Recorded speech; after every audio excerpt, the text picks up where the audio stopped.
Welcome to video number 2 of our How Much Does It Cost to Buy a House in 2020 series. I introduced our family last video where it was a first-time home buyer who is wanting to take the dive in this crazy market to purchase a house, and we successfully did. First video, we discussed about the loan and how much down payment and closing costs we needed, so feel free to watch that video before you begin, or if you're being stubborn and you don't want to watch that, then I guess you're watching this video. So in this video, we're going to talk about the actual home buying process of getting the offer accepted. And although there's not a lot of cost to associate here, this is a part of your journey where you're going to really determine how much it's going to cost to buy a house. So it's super crucial to talk about that. So as we said in our previous video, we decided to go conventional, 3% down, and expecting to pay our closing costs, but hoping for our best. And the area that they were looking in, I have already had some experience with because I worked that area a lot.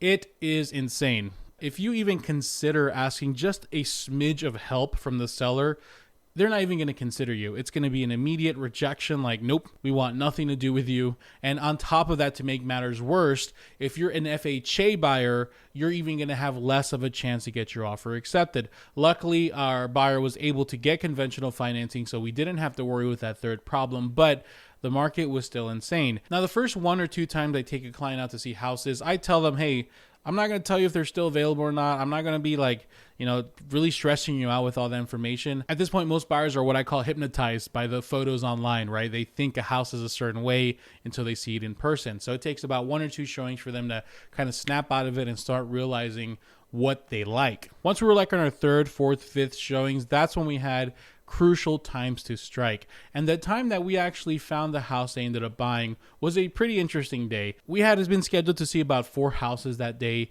but I think one of them ended up selling within that day, or I don't know what happened, but we ended up meeting at the second house we were going to meet at. We pulled up to the house, and even though it came up literally that morning or the day before in the evening time, there was already a long line of people. It was a vacant house, and it was literally a revolving door of people going in and out and in and out. And I'm used to, as an agent, opening the door, showing it, having some privacy with the clients, and then, have them look at it, then okay, let the next person in. We did that. We went in, and as we were looking through the freaking house, there was another family coming in. But then I saw somebody else in the backyard, and I said, okay, this is not a battle worth winning. Let's just walk as fast as we can and see the house. The first house they thought was okay. It was a pretty decent house. But at this point, I've trained my buyers to think, hey, this house looks great and is great. It's going to be hard to get. So although it looked great, we were very skeptical, and we were correct in that. I called to find out how many offers they were. The agent wasn't even answering my call, so I had to call their assistant. Already had like 10, 15 offers, and they were already well above value. We simply moved on. Third house we went to, also very new, very nice. It was actually an open house run by an elderly guy. It wasn't the listing agent. It was just someone trying to get buyers, because that's what open houses are for. We're going in and out. We saw the long list of people that have signed in. Very cute home, very new, nice, desirable community. And of course, it was in and out with people, right? So it was just insane. Called to find out, same story over and over again. So they felt a little disillusioned.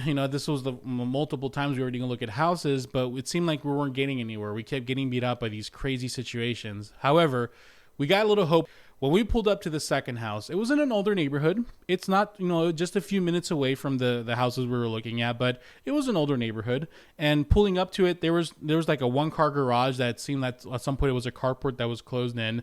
We walked in through the house, and we did notice there was a lot of people going in and out of the house beforehand, because we saw somebody leave when we pulled up. But as we walked through the house, we saw it was really nice and remodeled. It was a beautiful house. It had new flooring, new paint, nice new kitchen. And, the layout was a little quirky and only had 1 bathroom, which, older houses tend to have. But it was nice. It was $40,000 under their budget. Backyard was nice, big and beautiful. Roof looked good shape. AC looked in good shape. And quite honestly, it was a very nice house. I'm thinking, okay, the reason why house number 2 is getting a lot of showings is because the pictures are super nice.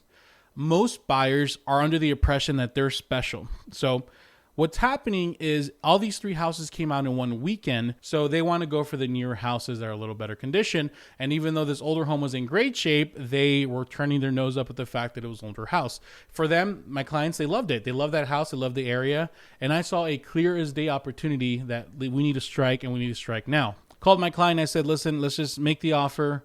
Let's pay our own closing costs. The fact that we're going to get it at list price is going to be huge to us, because right now in this market, if you're not spending over $10,000 for a house, at least here in Arizona, it's a good deal. And if you don't believe that, then go look at the market. It's that crazy. So we made an offer at list price. We are paying our own closing costs. Closing costs were just a little bit less because it's an older home and had no HOA and had lower taxes. So I estimated maybe $5,500 around there. So that's what we put down. It included, I believe, the appliances and all that stuff. And we made an offer. And we could have gotten $10,000, $20,000, $30,000 higher to secure the deal. But I just had a sneaky suspicion that most people were going for the other houses and they were not going to go for this house. Well, I was right. We got our offer accepted, no counter, no nothing. And now we're officially under contract. And this is the process where most buyers now start writing out checks and spending money. Hold on, let me just respond to a message first before we continue the video. Yes. I see. Yes, interesting message. This is the part that most people freak out about. This is the part that makes them worry at night. How much money is it going to cost to buy this house? This is the next phase where all the fees start coming out, where you start writing out the checks, where the debit cards get swiped, all of that good stuff. I'll see you guys in the next video.